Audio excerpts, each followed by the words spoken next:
I'm Rod Duff, your host. And I'm producer Barbie. And together, we bring you our podcast, Insights and Straight Talk. And with that, producer Barbie and I are out. I did it. Those that are here the last couple of episodes, we've upgraded or been working, editing a little bit more aesthetically,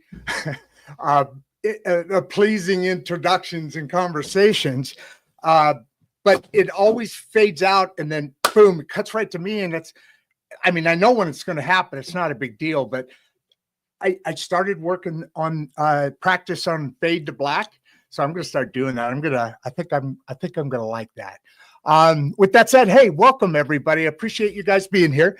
As you know, hopefully you know, or you're here by accident. This is Insights and Straight Talk. I'm your host, Rod Duff, with producer Barbie, who you just saw a minute ago. Hold on, I've been talking all day. It's crazy. So producer Barbie's there. I'm sure, I don't know if she's on yet, but she lives in California now, and we work together. The beauty of technology, right? So all of that said, let's kind of kick into things here. Steve Morris, we were just talking back in the green room, and we we're chatting about the who, what, how, why, and where, of this journey that Steve is now reaching out to help enlighten this generation of people that have gone through a really weird bunch of shit in America, and really there's a lot of reasons that we don't feel as secure or capable as we normally would. The society is kind of jabbed at people that were driving their life according to the American dream, and that kind of affects you and gets you a little bit back on your heels after you hear it over and over and over and over and over and over. And so I'm really excited about this introduction that he's bringing on, increasing your intelligence by how you are the person that you are.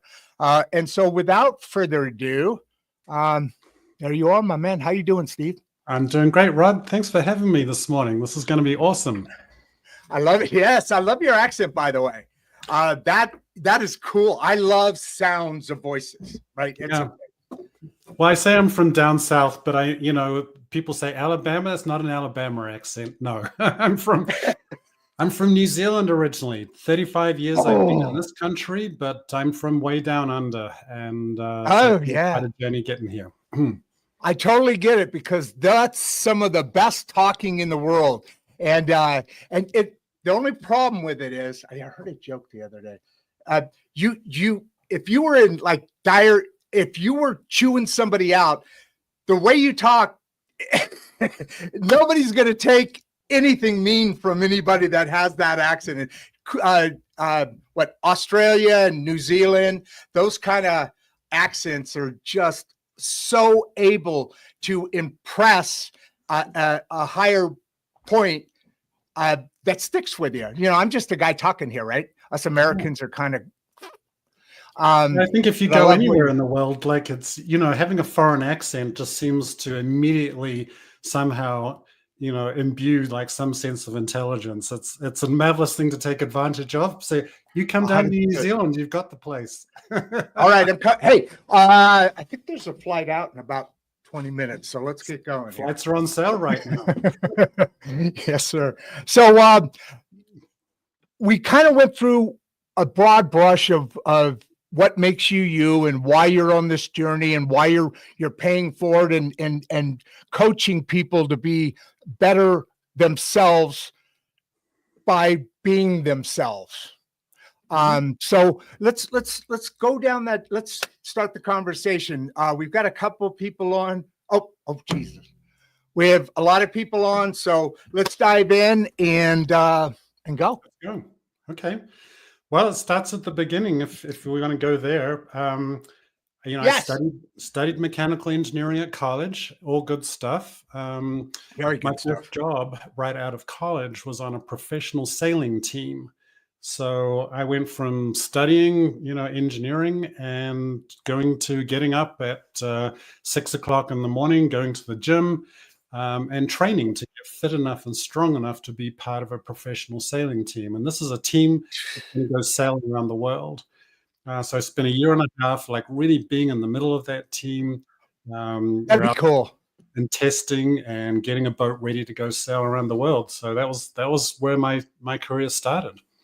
That's awesome, man. That's awesome. So in this career, by the way, you know engineers, mechanical engineers, and you know salespeople, and you know you know people that their theory, they're looking to the life and how they see it is different. Much more analytical. Whereas me, not so above a basic dude. So that's impressive as well. I mean, literally, I have a machinery business and have engineers. I'm not one, but I can do stuff. But every engineer I know is not everyone, but a lot of them. You're doing that for a reason. Amazing talent to be doing both, to have that background, have that structure, that base, and then also be able to communicate very easily, which you obviously have to do, or otherwise you wouldn't have a coaching class, right? Right. Well, they say, what's the definition of an extrovert engineer? He's somebody looking at your shoes instead of his own shoes when he's talking at you, right? Oh, yeah, that's good. I love it. Perfect. That's exactly it. Yep. So, yeah, I mean, this is the thing, right? It's ironic that I'm sitting here today, and I started my life, as an engineer. How did I get here to today? Well, I got here because I worked on some incredible projects. I used to design sailboats, multi-million-dollar high-performance sailing boats that are racing around the world or going to the Americas. Those are amazing. Which is like the Formula One of yacht racing. Yeah. And there's this phrase that just has come true for me time and time again, and has brought me to where I am today, which is culture eats strategy for lunch.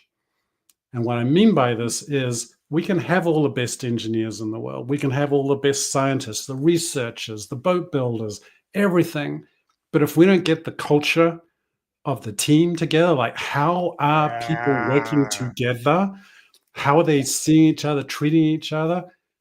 Everything else is a waste of time. And I've just seen, I've worked with incredible teams that have gone and won round the world yacht races. And I know what that feels like to be in this group of people that have got each other's backs. They're aligned, literally sailing in the same direction. And then I know what it feels like to unfortunately be on teams where, oh my gosh, this is a grind. Like, why is this so hard? Like, why is it chaotic? Why is it confusing?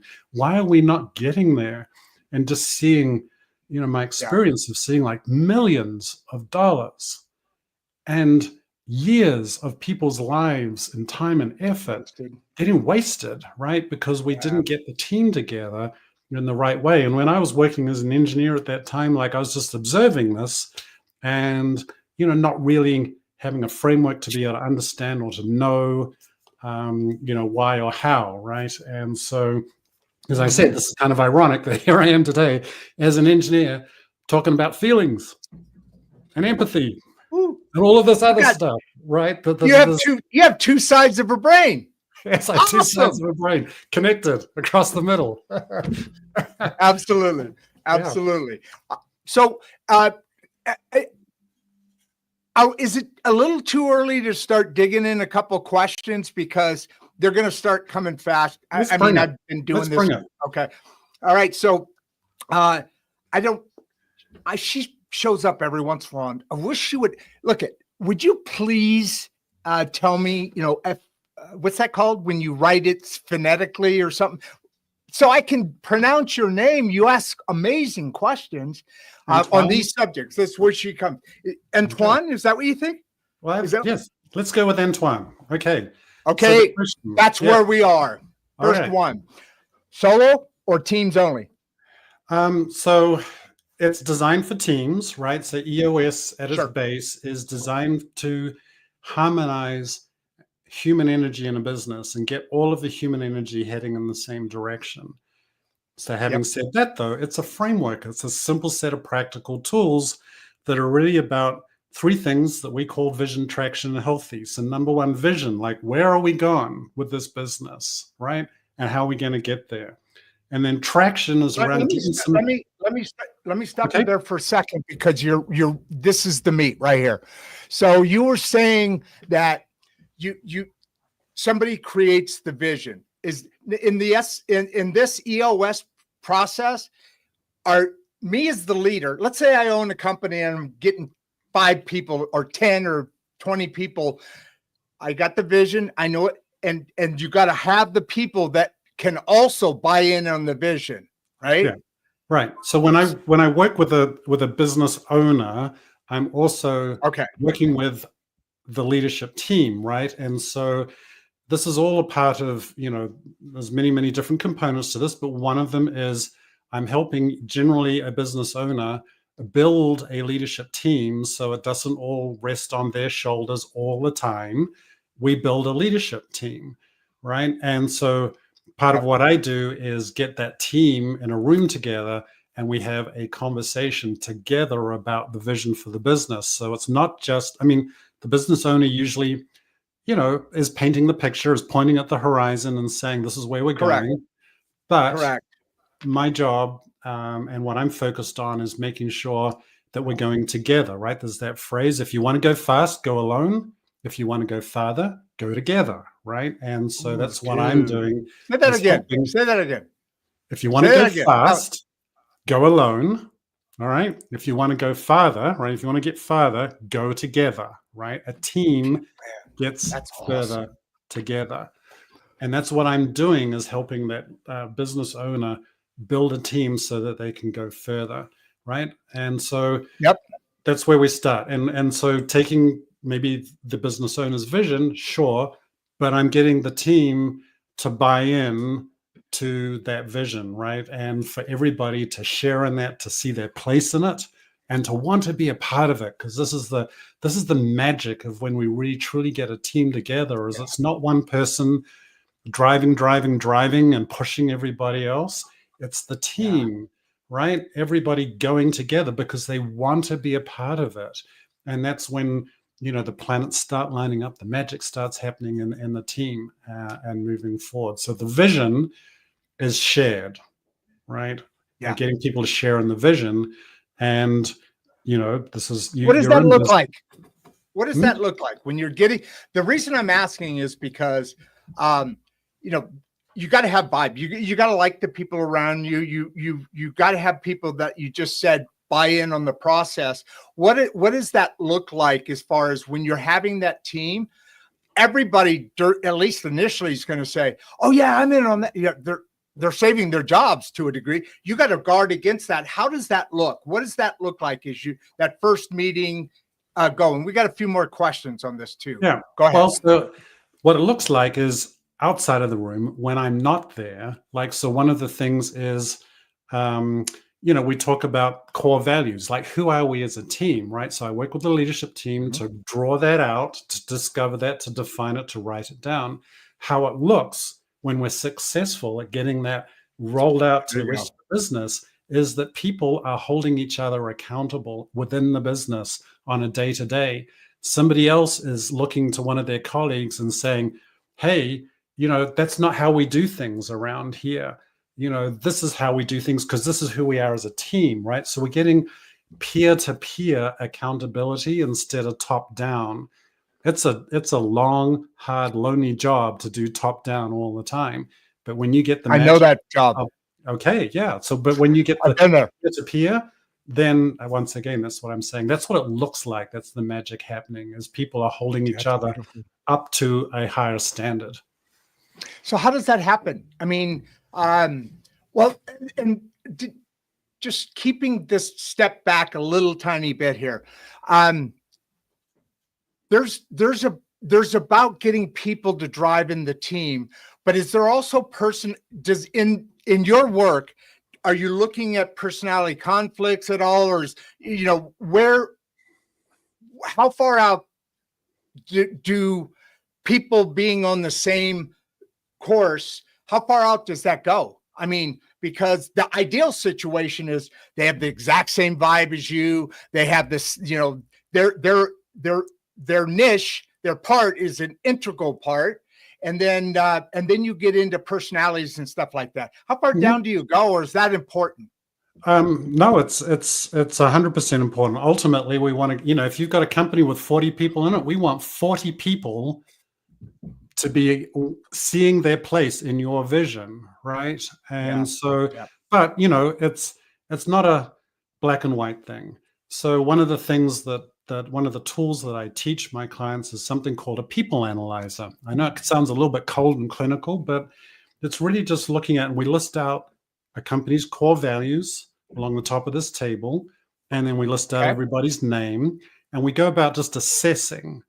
And this is gut feel stuff, but it's like, somebody gets a plus if they exhibit the core value most of the time. It's not all, it's just most of the time. They get a plus minus if they exhibit the core value some of the time, okay? And they get a minus if they exhibit the core value rarely. And what we're trying to do is ultimately get everybody to be a plus or a plus minus. In other words, they're sharing in the core values most of the time or some of the time. Not all. People aren't perfect. We're human beings. But importantly, the people that are getting some minuses there, well, they're just not part of this team. And the generous viewpoint is that there is another team for them somewhere else, and we want to be able to free them up to go find the team that they can excel at and feel comfortable in.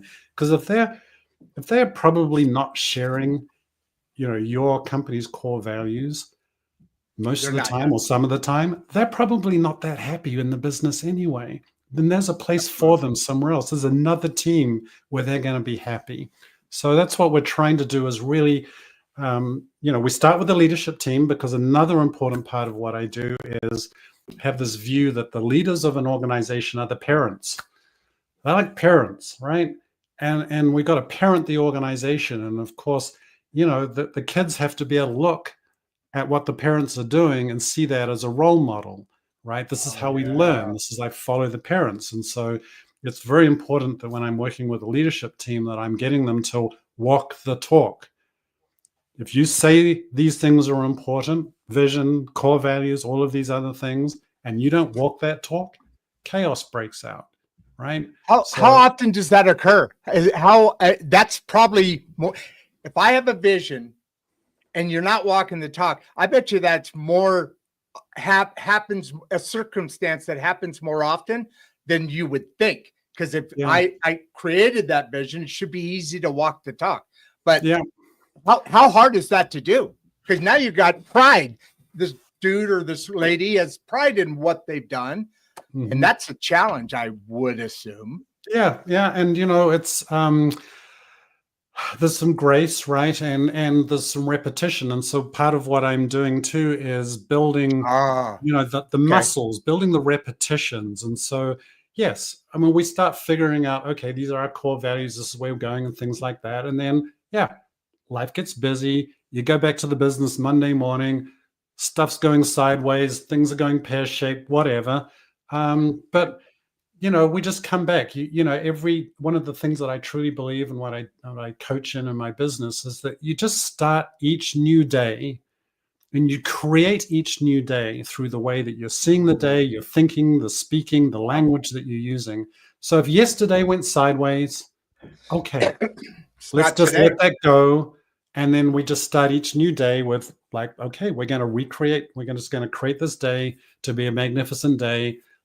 Let's get on it. Let's get after it. Right. And and so there's a cadence to this. And this is when I'm working with my clients, after I've helped them build that, that foundational vision, then I come back every 90 days, once a quarter, and we just sync back up with the vision. Is this still a good vision? Oh, yes, this is our vision. Okay, good reminder. Let's get back on track.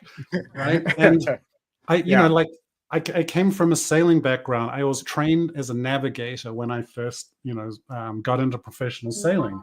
And this was back in the day when I actually had to use a sextant. This is a little instrument. Are you kidding me? Yeah, to get sun sights, right? Yes, And those are awesome. yeah, and so, that's like once a day you get your fix, right? You get to know where you are on your chart. Right. And then the next 24 hours, you got to use what's called dead reckoning, right? We've got to know our direction and we got to know our speed, right? And to be able to estimate where we're going. And then we get to the next day and then we can get another sun sight and we can, put the X on the chart, right? And this is what I do with leadership teams. We have a meeting. We come back to the vision. We get, our fix on the chart. And then they go off for 90 days.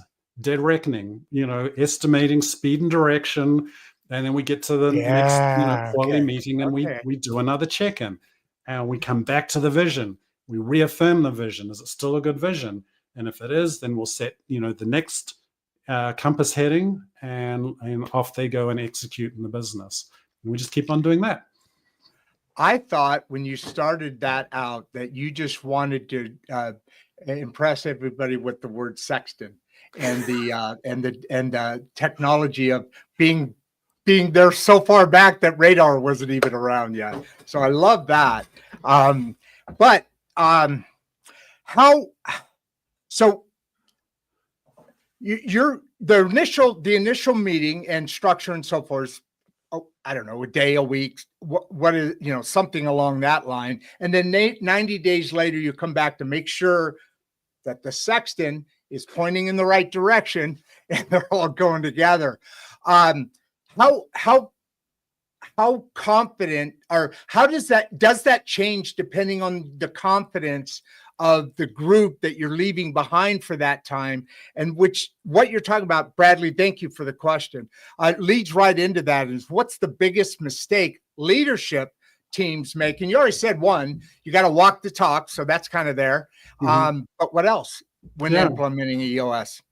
So I'm, when clients hire me as their coach, they've got me as their coach, right? And so at the beginning of the journey, we do 3 days together where we really deep dive, and I give them the blocking and tackling tools of how they work together as a leadership team.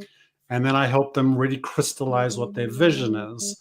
So after but these days are spaced 30 days apart. So it's because I'm giving people a lot of information and people are busy in their business anyway, right? So after our first 60 days together, I launch them off and come back, right? And what I really sort of find, part of that is I'm checking in with the leadership team along the way, right? Usually calling the business owner, hey, how's things going this week? What's going on? I do come in and observe some of their meetings and get them feedback. And that seems to be enough. But then, coming back every 90 days. And then to Bradley's question, like, what's the, what do we see sort of coming up in there? One of the mistakes, or sort of, it's not really a mistake, but sort of more of maybe a mindset of seeing things is sometimes people see EOS as being rigid. And I really want to say that, that it's not, right? It's a simple set of practical tools. And then what I'm doing as a coach is I'm getting EOS to work for my clients. I'm not getting my clients to work for EOS, right? In other words, we're really putting tools and systems in place, but I'm helping them, I'm facilitating their conversation about how they want to have those show up in the business and giving them, some flexibility. But ultimately, my job as a coach is to always sort of come back to the sort of what I would call EOS pure, right? Making sure that we're doing things right. But behind every EOS tool is a reason. There's a why. Why are we doing this, right? Because I teach them to do a weekly leadership team meeting. You'd be amazed about how many businesses the leadership team isn't getting together at all. Right? They're just busy. They pass in the night, and that's, leading to balls getting dropped, chaos, who's on first, all of that stuff. I use this analogy sometimes with teams when I start working with them, is like, You've ever seen, some 6-year-olds learning how to play soccer, right? Everybody's chasing the ball. There is a clump of kids that's, chasing the ball, right? And I'm trying to get the team to mature and go like, you've got a position to play, right? Go stand in your position and wait for the ball to get passed to you and then pass the ball, right? And so we're just trying to not be, rigid. Okay, you're not going to stand in your position, right? You've got to move as a formation. We've got to adjust, how we're looking based on, what's the competition's, offensive strategy. We've got to adjust our defensive strategy and things, right? So I'm just sort of saying EOS is not rigid. We get it to flex for the team and where the team wants to go.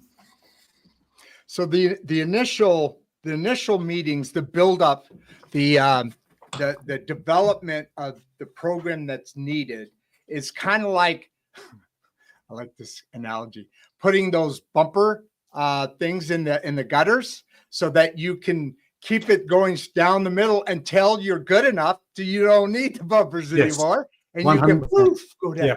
That's awesome, man. Awesome.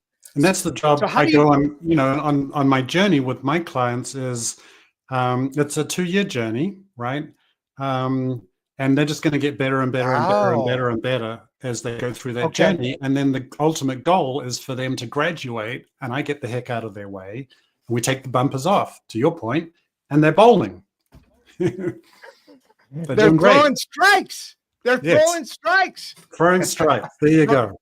From bumper ball to throwing strikes. That's not. And then every once in a while, you're going to get a 300 game. No. Yes. There you go. Yeah. And that's what I love. I love checking back in and finding out they've just had an excellent quarter, knocked the ball out of the ballpark. 2 years. Yeah. For 2 years. Wow. Yeah. That's impressive because things change and grow. So adjusting is not a one-time thing. No. Ariel has, thank you for your question, Ariel. But how do you balance high performing with having fun? So the example we talked about earlier, you have some where, and you do this, and you do that, and you do this, and then you try and make each other crackle up. And that's where some personality comes into it, right? I mean, because you got to like each other to have fun. Great question, Ariel. Appreciate it. So what do you think about that, Steve? Oh, there's a lot of components to this. It's not just a one and done thing. And so what I do, part of what I work on with my teams is structuring the business such that we get people into what we call their place of unique ability. And so what I mean by this is where we're getting somebody into a job position where they are doing things that they're really great at and they love doing. And the thing about getting into this place is this is where you kind of get fed with energy, right? I mean, a lot of people kind of, go to work, they drag themselves into work and they just sort of see like a lot of things that they're doing at work are energy sucks, right? They're sucking away at their energy and they procrastinate about stuff and they don't want to do things. So what we want to do is to really be able to get people into a position where they're doing stuff that they really love doing and are really great at, and then we get the stuff that they don't like doing, get that delegated to somebody else who, guess what, really loves doing that sort of thing. And then, so what I'm talking about here, though, is about energy, right? And this is where, fun can really kind of come into work, because when people are in their flow state, they're having fun, then that energy is contagious, right? And we just get to this place where people are passing the ball, things are working better, they got each other's backs.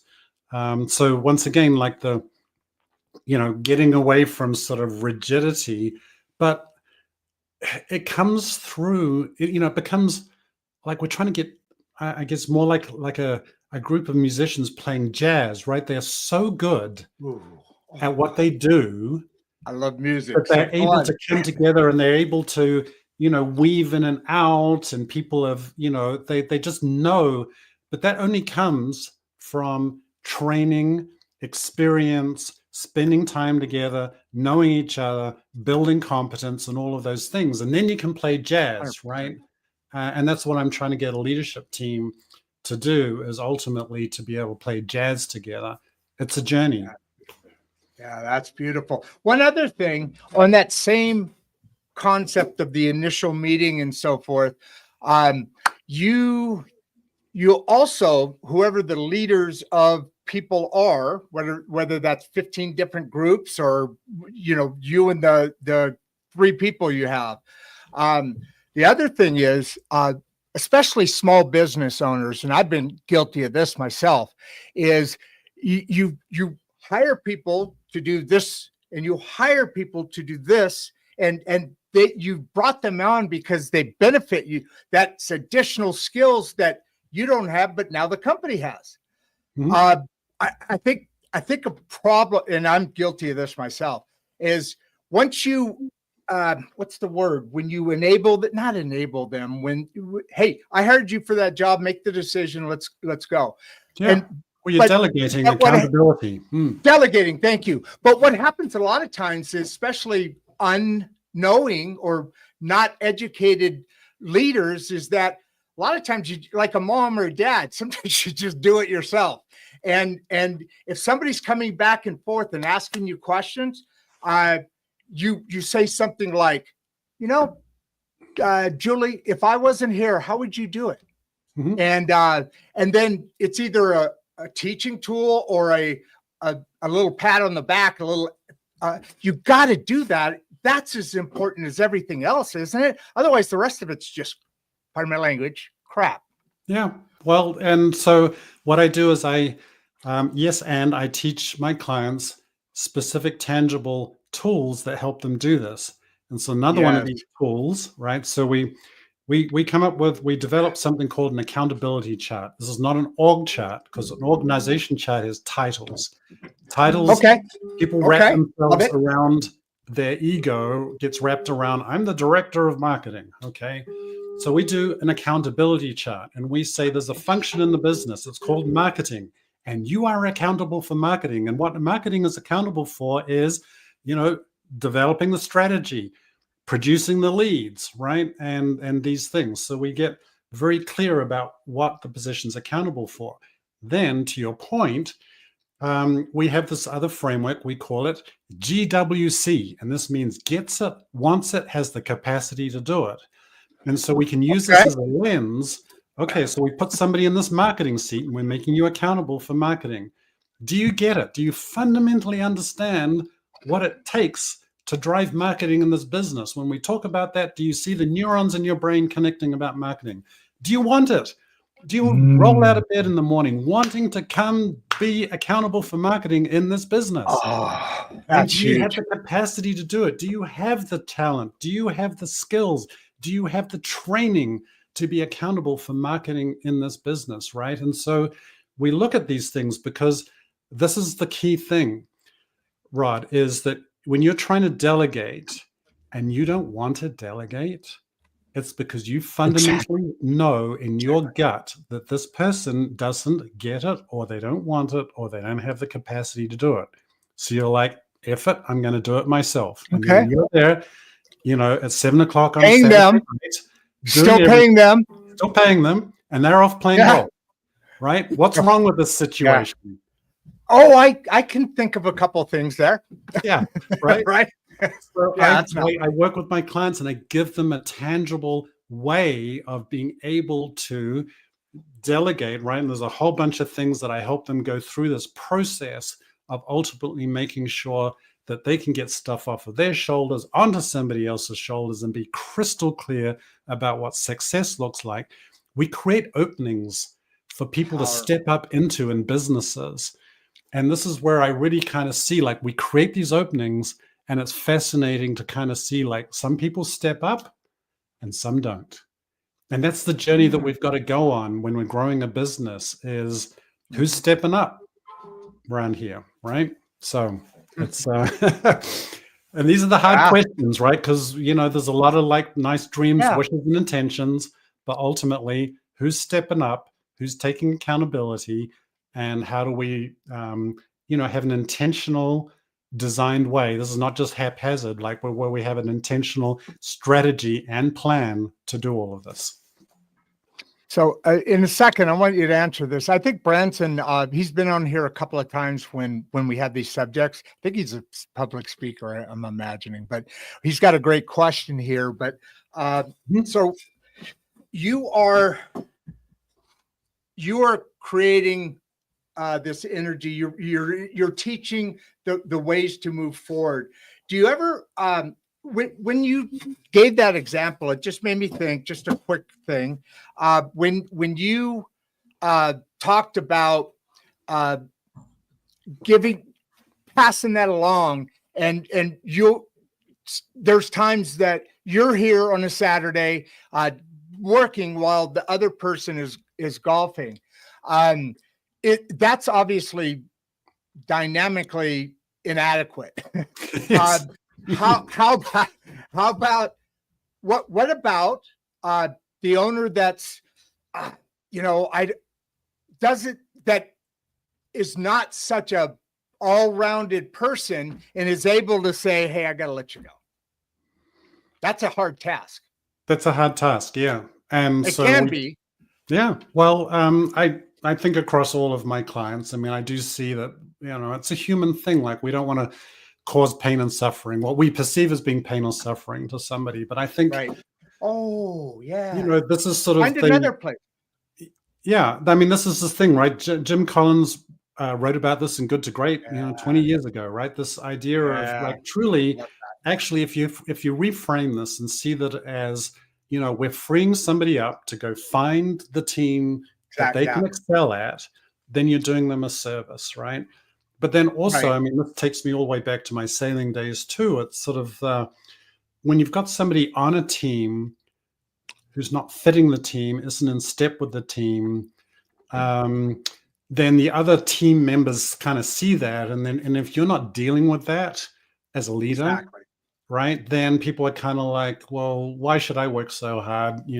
Joe's slacking off and the boss isn't doing anything about it, right? And so the part of like really strengthening the culture in an organization is the leaders need to, do the courageous act, do the things that what we call are in the greater good of the business, right? With genuine care and concern for the business. And when people see that, they respect it, right? They know, okay, boss is making a difficult decision here, but he or she is doing it in the greater good of the business. And if they're doing that, then I'm going to step up too and bring my energy, right? It's just all of these components are not isolated. They feed together and they connect together. And that's truly how we get these high-performing teams. And it's interesting. You talked about when people see that energy, or see that, hey, the boss is taking a step and making a hard thing, and they respect that. But the other component, and I don't know if this is just the way you present it to somebody that needs to find another place to excel, but when you have to go through that process, there's a big pre-process to it. Obviously, you got to legally make sure everything's dialed in, and you're not gonna have an issue beyond the issue that's there because that person's there. So, how do you? Let's take it back, and we've talked about the difficulties of things that need to go on. That do go on in order to make a vision continue sailing in the right direction. Yeah. So we've been talking about all the negatives. Let's pop a positive in here a second. Get the audience a little warm and fuzzy. Warm and fuzzy. Do you have a favorite story of transformation? And this is a great example because now you can vision it. Yeah. Okay, give us one of your clients that at least one. So wait. Hold on. I'm sorry. Are you blocked that time? Do you have a hard stop? Are you okay? Because I can go on a little more. Yep. I think I can go on a little more. Yep. Mm-hmm. We're probably about 10-ish over an hour. Yep. So cool. Okay. All right. I just wanted to know. So sorry. Yeah. I can tell. I So can my tell. favorite story, working with a business owner. He's actually in the restaurant franchising business and opening more and more Oh, locations and things like that. And yeah. restaurant business is it's very obviously people centric, right? You've got a lot of people staffing restaurants, and the kitchen staff, wait staff, all of these, front of house, back of house. So there's a Mm, lot going on, right? And so he's gone on his journey of, we've created the opening. He stepped up into it. He's delegating so that he can elevate. All of this stuff's working. And then my favorite thing is one day I get a text from him, and it's a picture of the beach in St. Thomas in the Virgin Islands. And he's like, Steve, I'm thank you. finally here. I'm sitting on the beach, and I got my report from the business, and everything's going okay back home. And I can get back on with my day of sitting here on the beach and having fun. And it's just like this. And this was, 18 months into our journey together. There's a lot of work happened. There's a lot of restructuring. There's a lot of delegating and elevating going on, all of the work that we do. But just getting that picture and reading his words, it's like, Steve, I'm finally here. Wow. And that was just, That that made my day, right? If I can get somebody to be like, because so many people, like, I see go on vacation and then they're on their freaking laptop the whole time. They're still answering calls. There's text going on, but to be there and to know in your heart that everything's okay back home because you've built a team that's handling it and has got it, that is gold. Take that to the bank, right? And that's what I love being able to do with my teams. Yeah, extend your life as well, because the stress kind of goes away. Speaking of that, I could have used you about 2 years ago. I had a motorcycle accident, broke every bone in the left side of my body. Oh my gosh. And my ribs were in like 6 and 7 pieces. If you look at the x-ray, it's like all steel. It's not, but they're clamping the bones together. Gosh. And so I was in the hospital 3.5 months out in Iowa, not anywhere near, because that's where I was. Oh my Fortunately, gosh. I came through it pretty good. Got a little bit of this, but my point being, and then I had to go through rehab. So, I'm the driver. You should be anyway, the driver of the mission, of the vision, of the procedures. So that happened, and then I'm in the hospital for 3 months, basically drugged up, because that sucked. I had to learn how to eat again. I had to learn how to use my hands again. They're making you into the $6 million man. You and I probably remember that reference, but a lot of people. I know exactly what you're talking. That's what producer Barbie, if she's in here, that's what she started screwing with me about. You're the six. What do you want to be, the $6 million? I'm about the 37-cent man now with the rebuilding. That's brought me at a spot. Value for the titanium in there. Exactly. That's why I'm that far up. So like I said, when that all went through, and then after, I wasn't out of the hospital for 3.5 months. I was in my bed and then starting rehab, and then I had rehab afterwards. Anyway, our company did we averaged about 1.4 million a month. That was our not break even, but we needed to make that to be able to continue to grow. 5 million, and then the next 12 million is a big step. There's a big step there. If you got it down at 5 million, okay, you could start looking there. But if you don't got it down there, you're going to collapse. Anyway, I came back, and during that 3 months, there was about, 130,000 sold while I was gone. That's stress. That's stress. Right. That was the day I decided, you know what?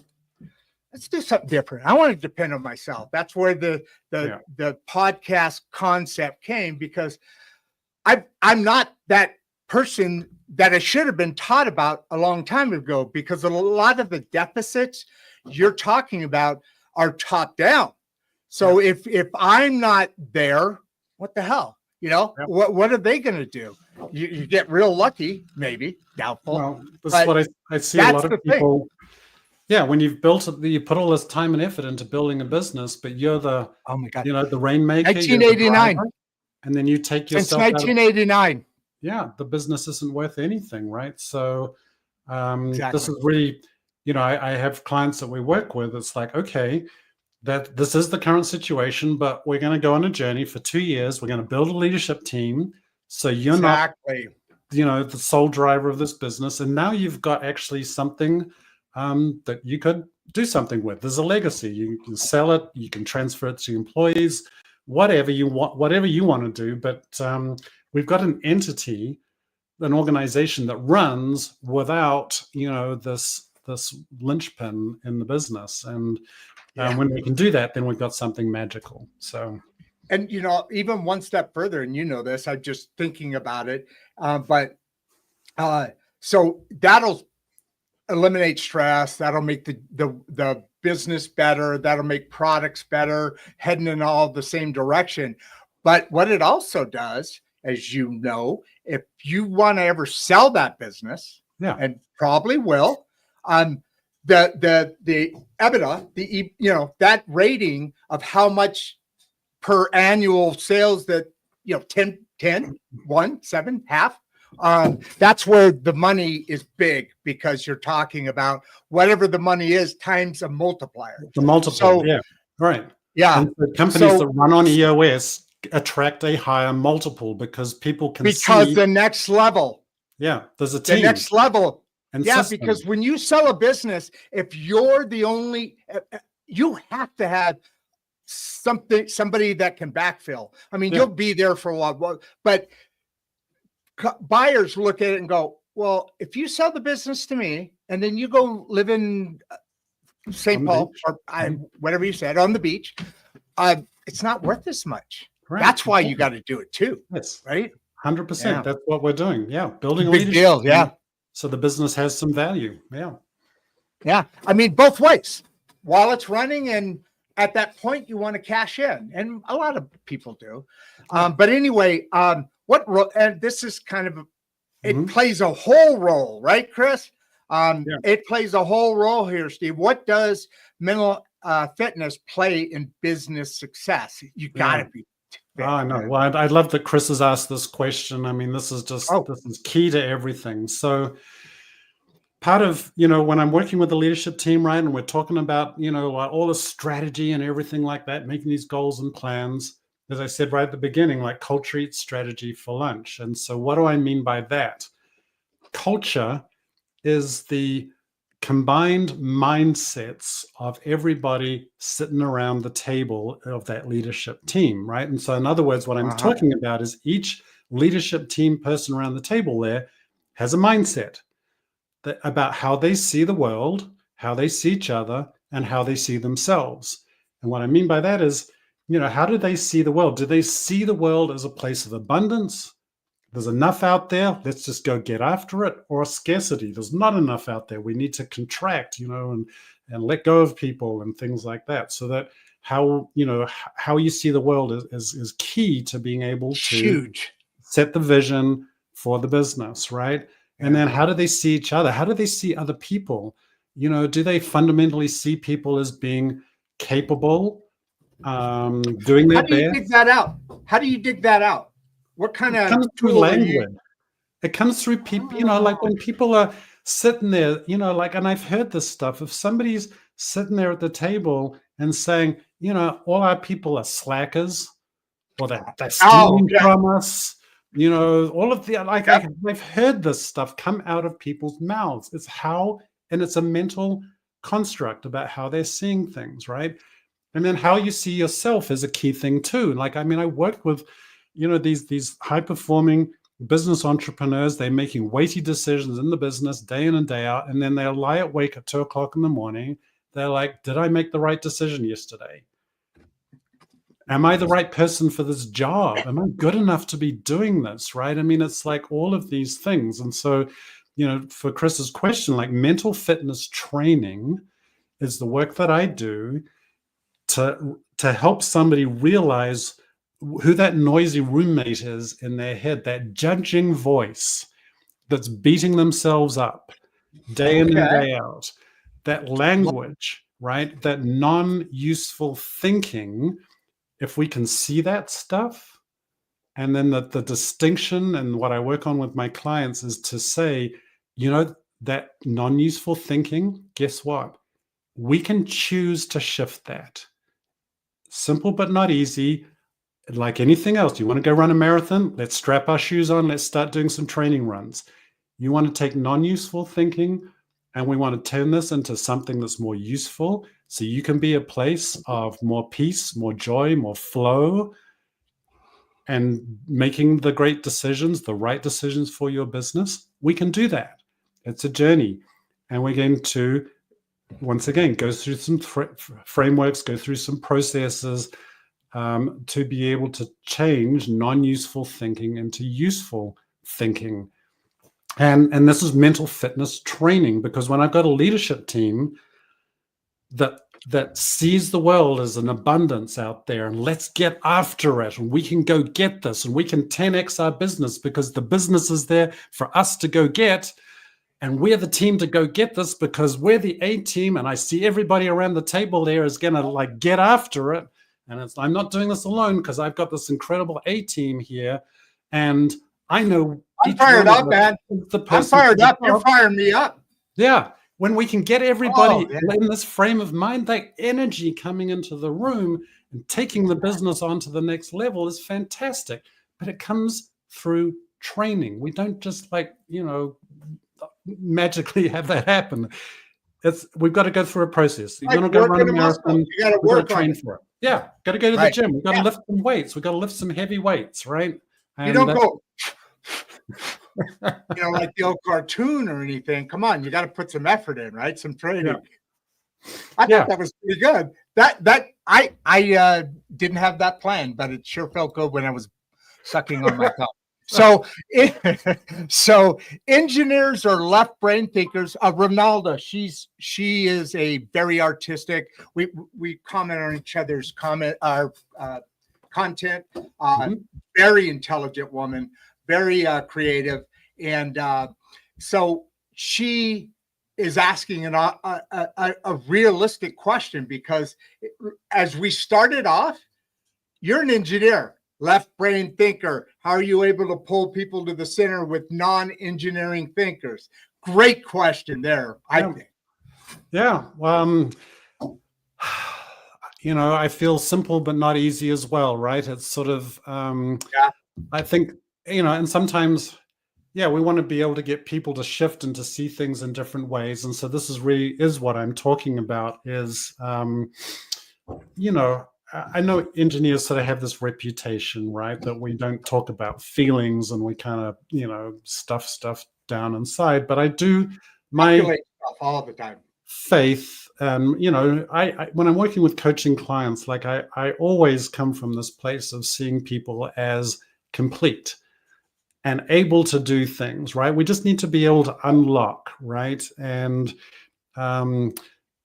people sort of have sometimes shields, I would call layers, right, that sort of get in the way, right? And so part of working, to get people to the center is to be able to maybe take some of these layers off, right, to be able to unlock things a little bit so that people can feel safe to come towards the center a little bit more, right? Okay, and I think part of that is creating the safe space for that to happen, acknowledging that people do have different viewpoints. And in fact, there is the magic, right, when we have a team with diverse viewpoints and, diverse ways of thinking. And if we can create, truly that cohesive team, then people don't, need to be afraid to be able to come and voice their opinion into the team, right? They can realize that, diversity of viewpoints is actually valued, right? Yeah.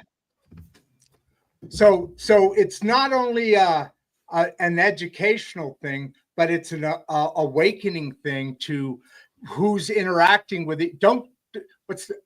One of my favorite sayings, a poet, Waldo Emerson, I believe, but I refer to it often because it's a great.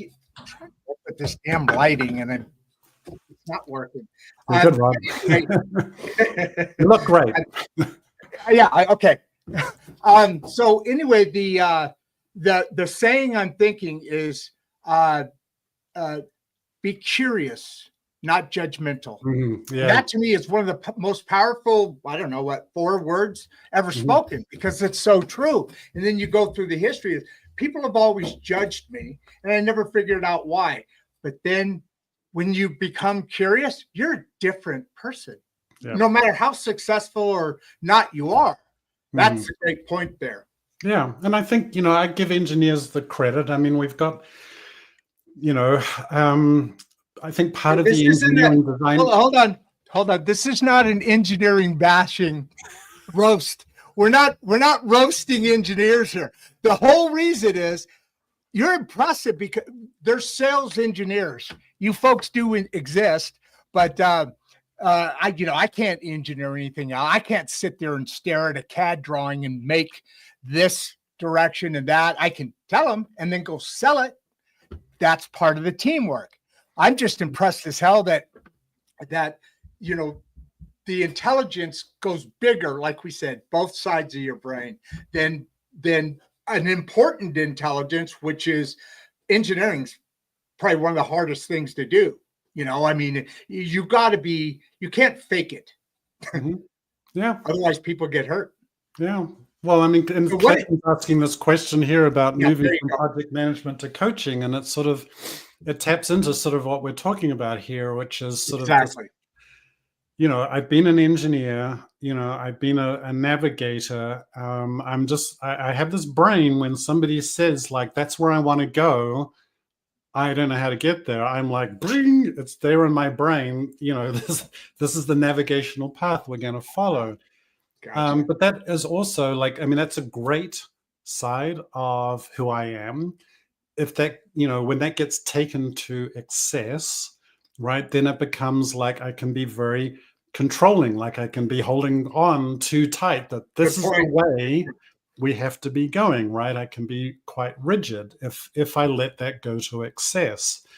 And so I've always sort of been, curious about how these sort of things show up inside of me when I talk about, mental fitness training and my own, way I see the world and things. And so I've sort of been called on this journey, if you like, about being able to sort of unlock this, because, when you're holding on tight to stuff, it's not always the most joyful, peaceful, life, right? Holding on. But when you can learn to let go, you can get to a place of a lot more peace and joy. And, where I am right now in my journey is there was this quote from Rumi, who's a poet, a Sufi poet.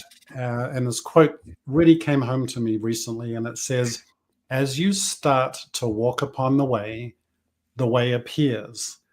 And that was like, for me, it was just like, oh my gosh, because I've spent my whole life being this project manager. I've been this person who's been very goal oriented. Oh, there's the goal. Here's the 17,000 steps that are going to get us to the goal. I've got it all mapped out and I'm going to hold on tight and we're going to, follow it through. But this quote has sort of really brought me back to my, being a yacht navigator is okay. Well, we cast the dock lines off, we head out on our journey, but the weather changes, the waves change, the wind changes direction, our competition, and so there's an art of navigation, which is setting the compass heading, moving forward and assessing where we are, and then changing, maybe our tactics and things like that as we go. And there's sort of this part of, being able to really kind of let go, I'm just fascinated about. And so to answer the question about I went from project management to coaching is just sort of really seeing that in myself, right? That I wanted to kind of find some larger way of being able to, I wanted to let go myself, and so I want to help other people let go. And so I've just been on this journey myself of working on me internally, and this is kind of this is a big thing for me, because ultimately, we can talk about all of these things about leadership, but ultimately leadership to me is it's an inside job, right? If you want to be a great leader of your organization, you've actually got to start working with the person you're looking at in the mirror. Yeah. And this is where I'm talking about the mindset, how you see the world, how you see others, how you see yourself, right? If you've got to really work on these things so that you can be in this grounded, solid place. So then no matter what's happening out there in the business, and shit will be happening out there in the business every single day. I mean, right now, right? All the stuff that's going on, tariffs, what have you, this thing, that thing, the other thing, stock market's up and down. Okay, you can't control any of that. What are you doing in your business to be the best leader, to take your business forward in the middle of this chaos? And if you're getting triggered by what you read in the newspaper every morning, you're not going to be leading your business from the best place.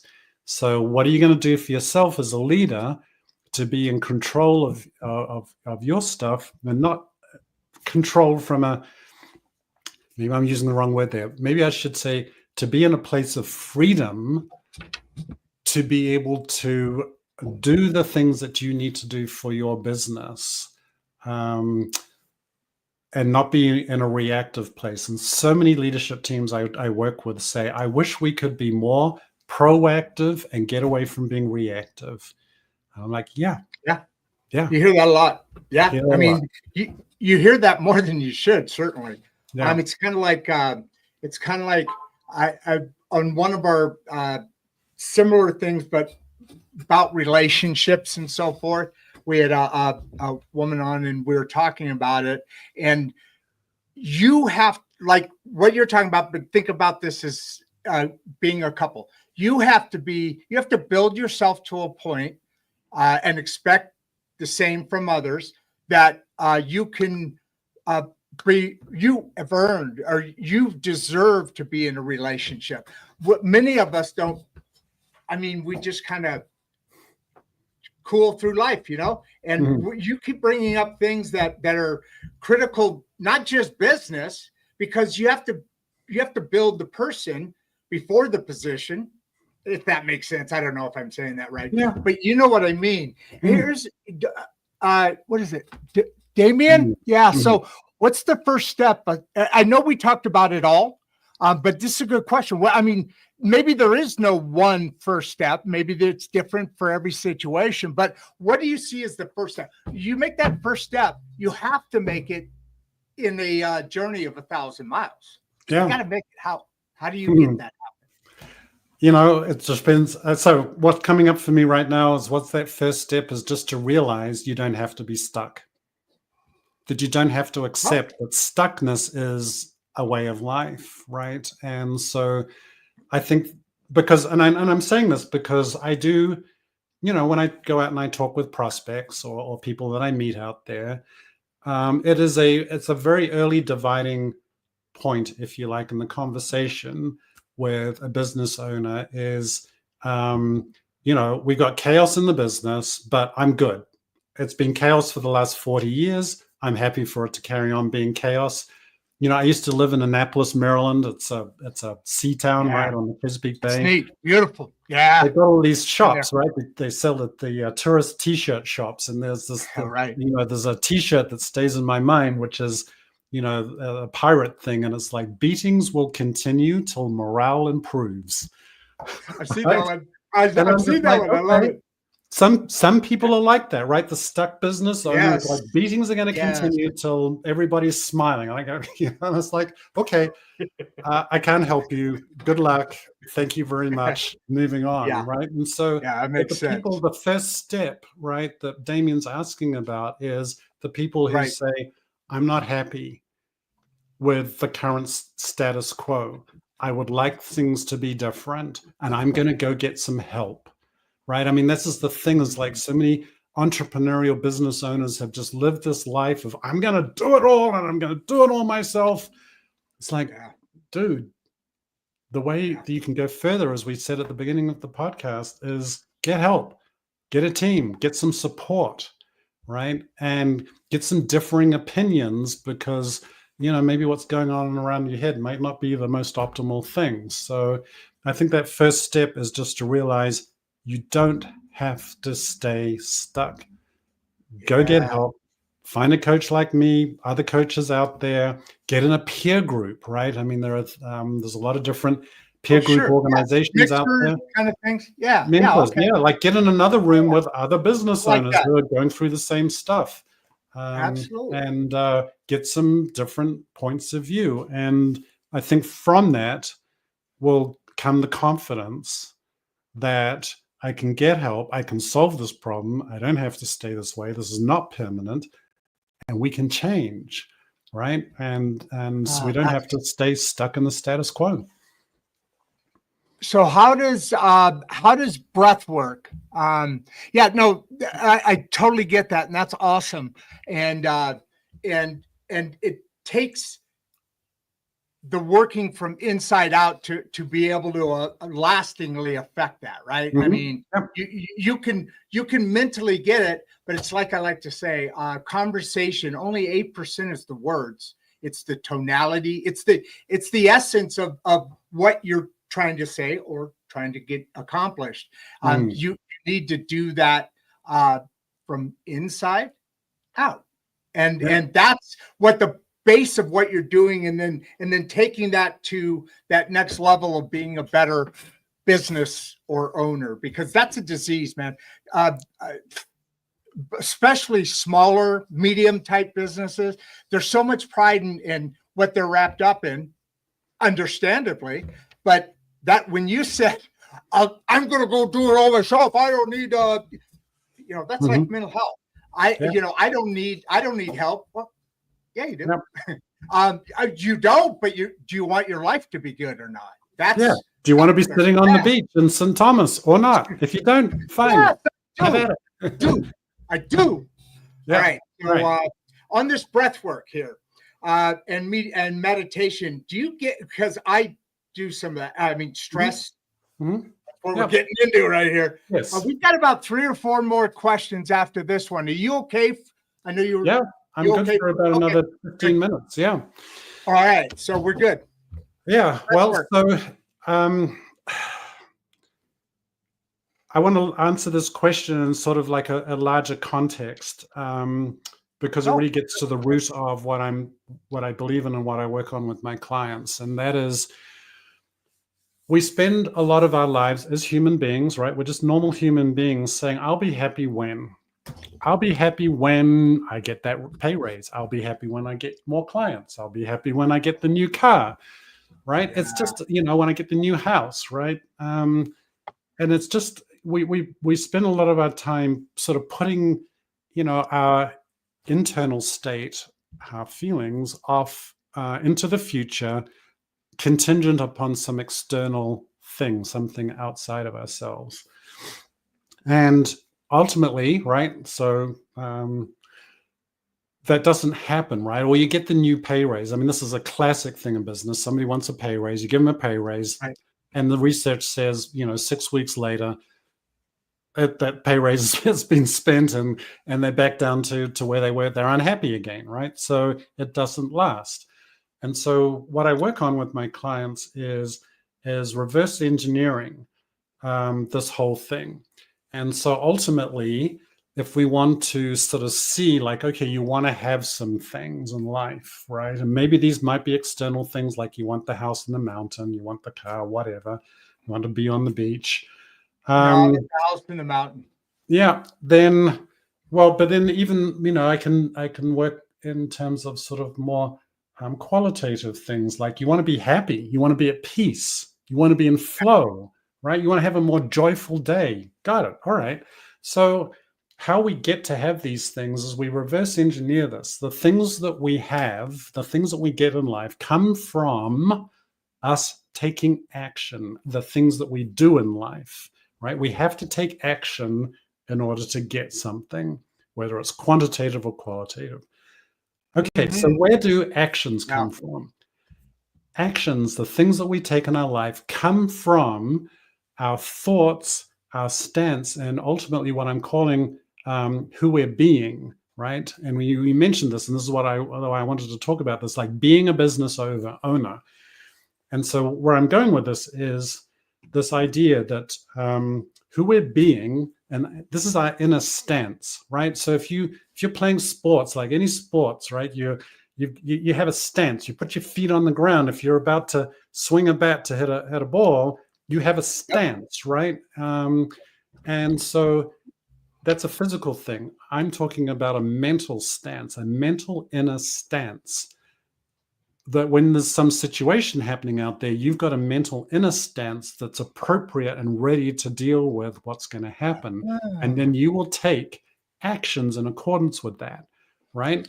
So if you're a business owner and your mental inner stance is all my people are slackers, and somebody comes into your office and says, hey, boss, I need some help. And your mental inner stance is, all my people are slackers, and you like yell at that person and shame them and whatever. It's not very useful, and you're probably not going to get, you're not going to have what you want, right? But if your mental inner stance is, I am the best, business owner, mentor there is, on the planet, and someone comes into your office and asks for help, the things you're going to do is that you're going to mentor and help that person in an optimal way to help you and them ultimately get what you want, right? And so it comes from the inside job. I'm bringing this back to like who you're being, your mental inner stance. And this is where mental fitness training comes in, because I can help, just like with any sports coach, I can help people get a better mental inner stance so that when stuff's happening out there in the world, we can do the things that we want to do. Now, if I can tell you a very personal story about this for me, and my journey.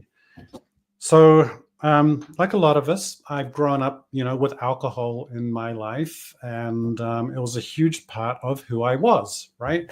Wine with dinner, a beer with friends, go to a business networking event, and I'm walking around with I've got to have a beer in my hand. Absolutely. And, as you get older, ultimately, I had to sort of readdress the fact that it just wasn't serving me that well anymore. And I didn't sort of feel so good when I woke up in the morning. I don't think anybody ever wakes up in the morning and says, gosh, I wish I'd drunk more last night. So, and the older you get, the longer that stays. Yes. If you tie one up in your 20s, what are we doing tonight, man? In your 40s, in your 50s or beyond, it gets harder. Oh my God! Got to do what exactly? What? Well, you want me to do what? Yeah. Oh. So my point around this is, who I was being was, alcohol's like I don't know how to sort of re-function without having alcohol. I mean, I'm not an alcoholic, but I'm just this was just like a low grade thing through my life. And then I'll do things like dry January, right? And so because my inner stance was, the alcohol's this thing, dry January, what I was doing during dry January was just seeing like, this is a time of lack, that I don't have something. I have to white knuckle it. This is difficult. It's a grind. And I get to February 1st and I'm going to knock the top off a bottle of wine and make up for lost time. Right. So, but if I change my stance, that's not what happens though, right? I mean, if you commit to that, you not only those things I'm doing without, but after a while you start realizing, hey, that gives you a step back to look at, okay, January, I felt like this. Mm-hmm. February, I didn't. So, you can also use that. I don't know. I'm just throwing things out. No, you're right on. But it's to me, it's sort of like the what was ultimately successful is changing my inner stance to, I'm all about, increasing my health span. I'm all about being around for my great grandkids. I'm all about, getting to what Dr. Peter Attia calls the Centenarian Olympics, which is this vision of like, when I'm 100, I want to be like, you know, my great-great-grandchild comes barreling into my shins. I want to be able to lean down and lift them up. I want to be able to still put my bag in the overhead bin in the airplane because I'm jetting off to Europe. Right. Yeah. And so if I'm being Right.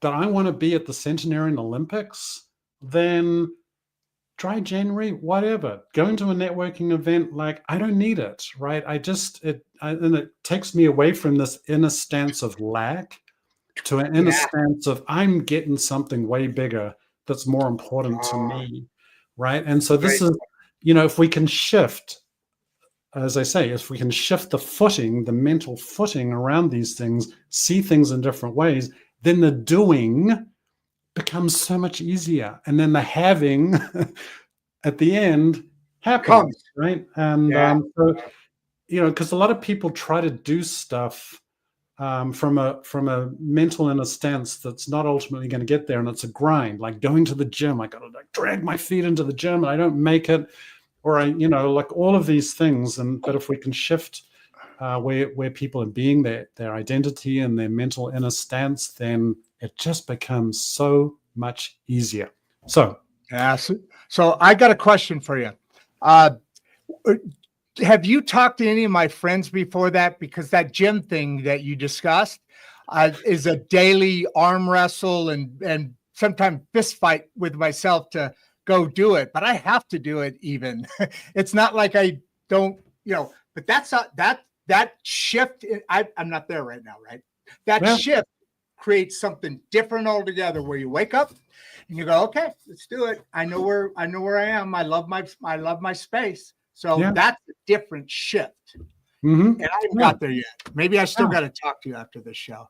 Well, so you know, and like I just, you know, like you use this word, right? And this is language, right? This is because language, the words that come out of our mouths come from what we're thinking in here. What we're thinking in here comes from our stance. And you said, I have to go to the gym. And I would be, so what about if we change the language of I get to go to the gym?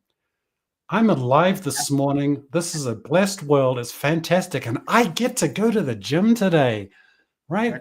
Whole different energy, whole different inner stance. And you're on your car and you're going there because you get to do it.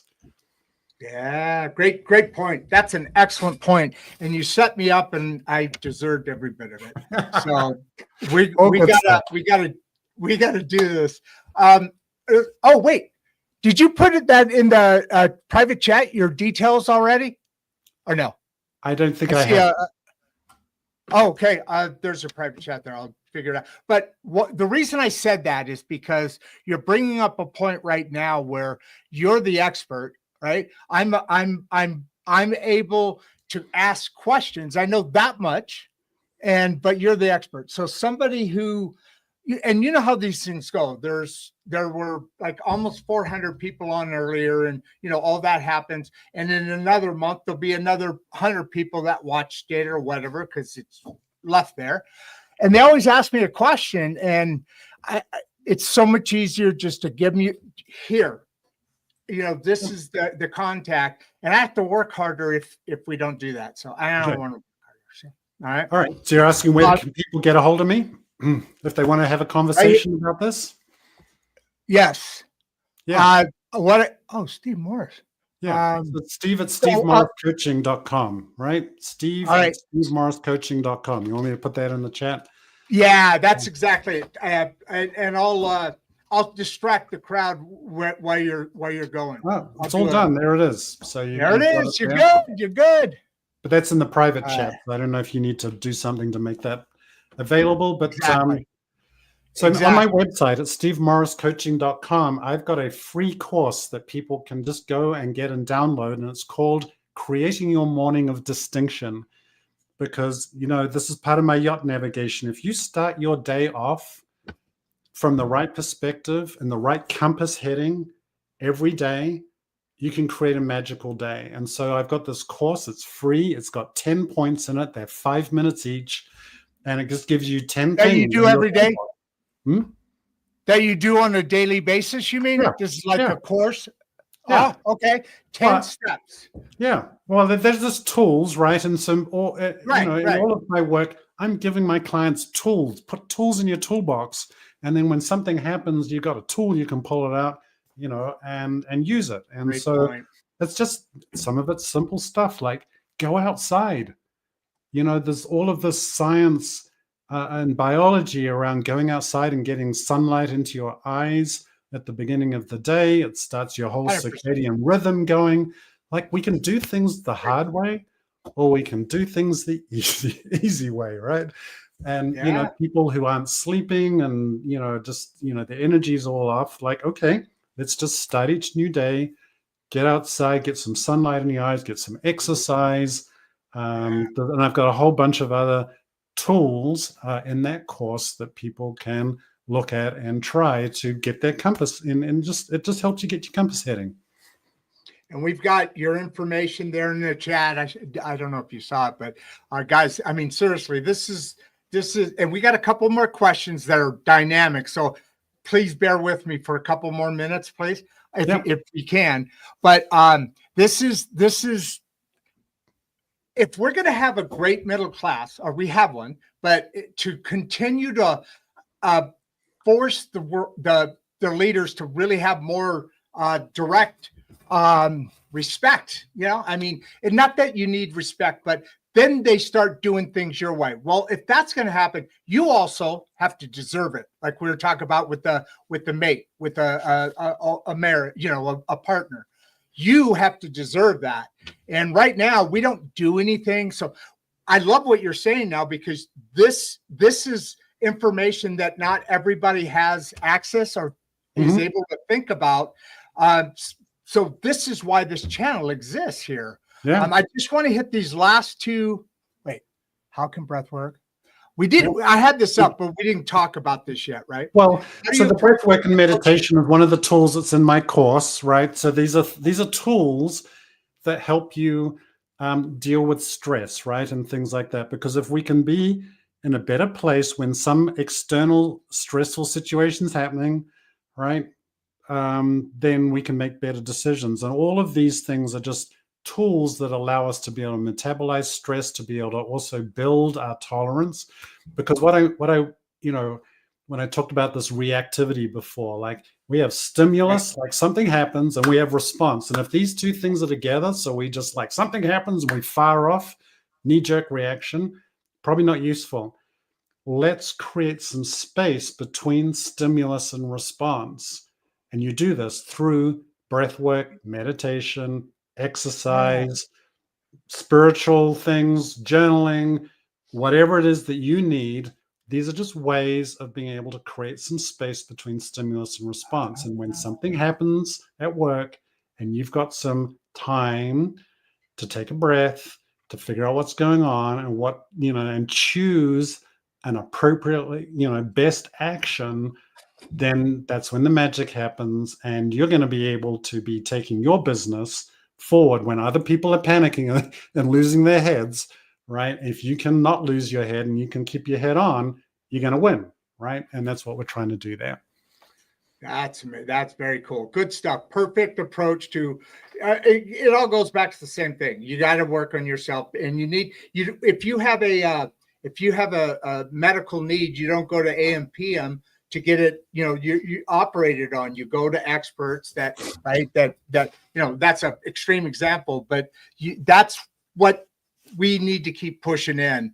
And young leaders starting off, I mean, what advice can you give them? Because I think this is the first time in history there's been such a gap between me old guys and the next people coming up are in their, like, 40. I mean, young leaders are advancing because of different things. So you have people that 20 years ago is a vice president is a 30 or 40 something, where it used to be a 60 or something.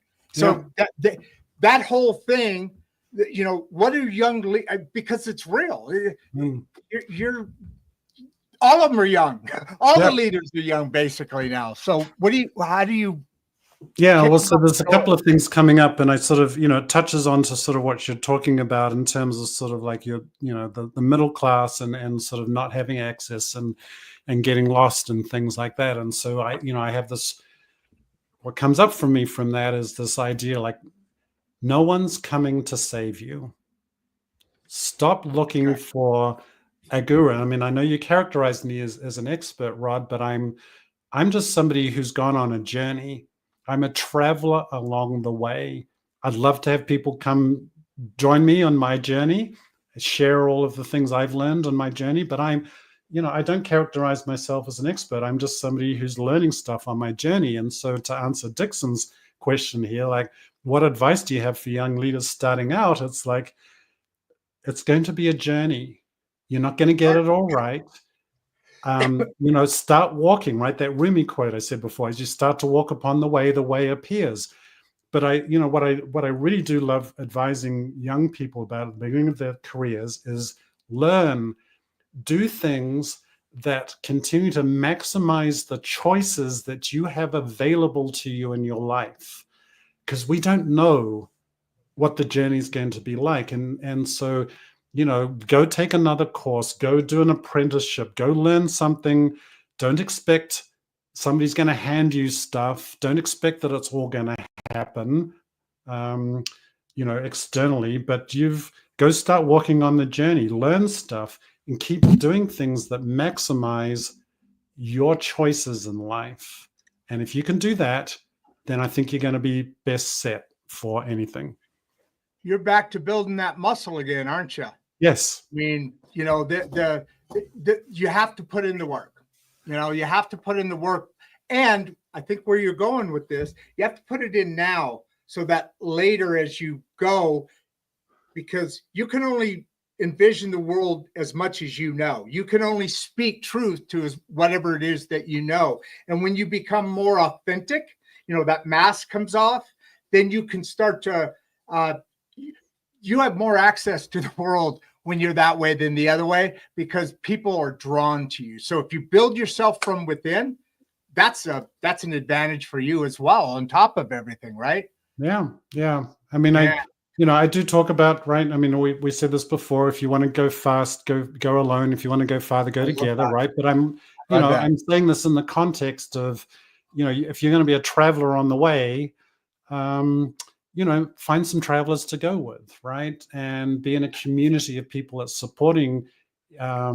Jim Rohn has this quote: "You're the average of the 5 people you spend the most time with," right? So find some good travelers to spend some time with. If people you're hanging out with are not helping you, well, find some different travelers, dude. That's some advice for young people.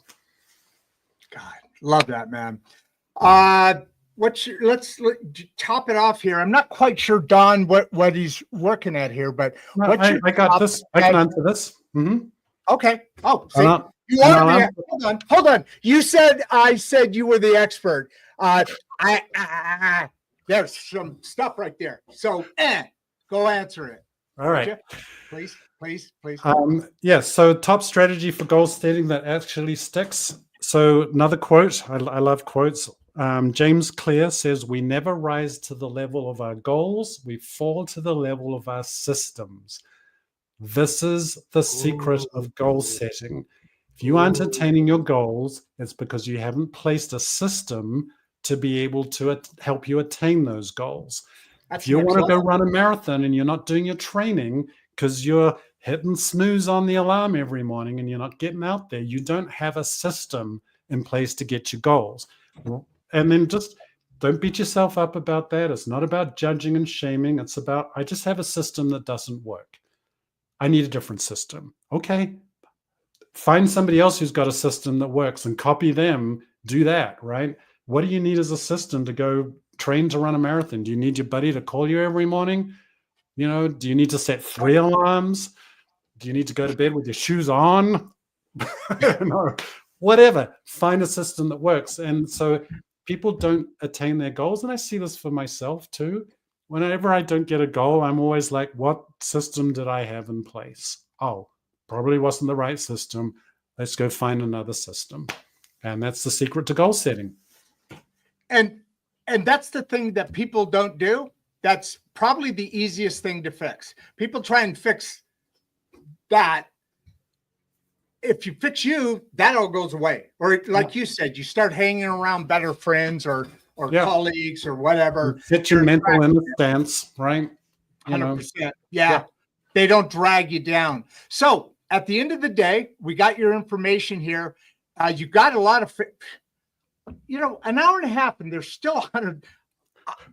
I'm impressed. There's still 160 people here, and very good. God, that's awesome. This has been a great conversation, Rod. I've really enjoyed it. This is cool. So have I. So last thought, wave it by, and I'll kick you into the green room and see you in a second. Yeah. Well, I think, we've talked about a lot of things, and I would just say, I just come back to this, be a traveler in life, right? Be curious, as you're talking about, not judgmental. Love that.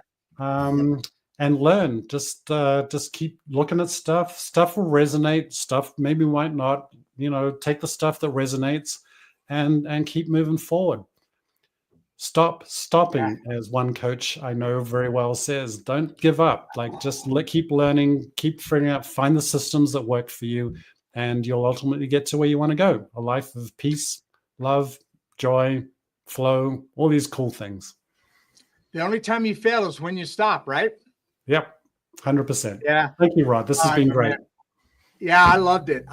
Thanks again. We'll be talking in a second here. All right. Yeah. Boom. Oh, Jesus criminy.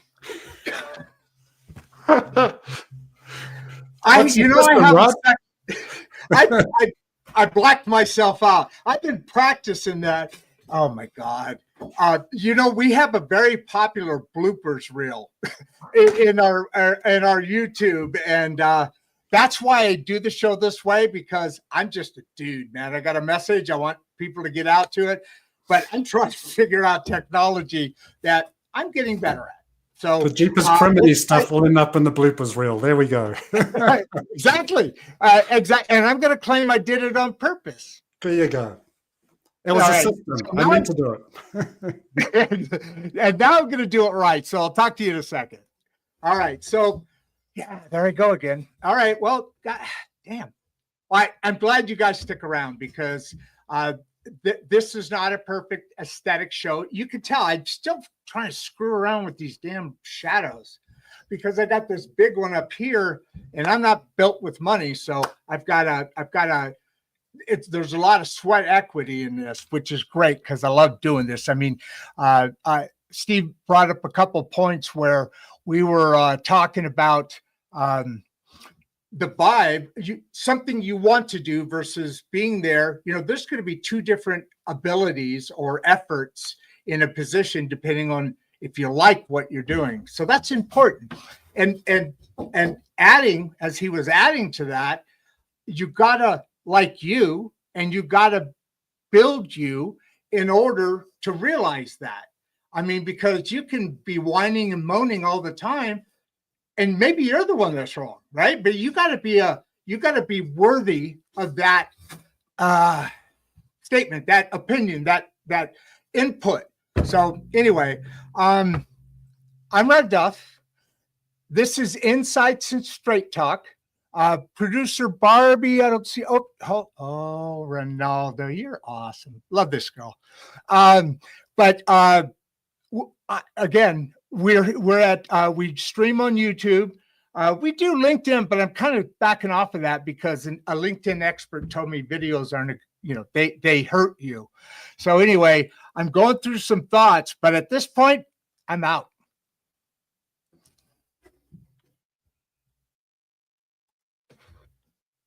Before you leave, if you'd like to watch another one of the podcasts, click the first link in the description. We love having you here, and we appreciate all your support. And with that, producer Barbie and I are out.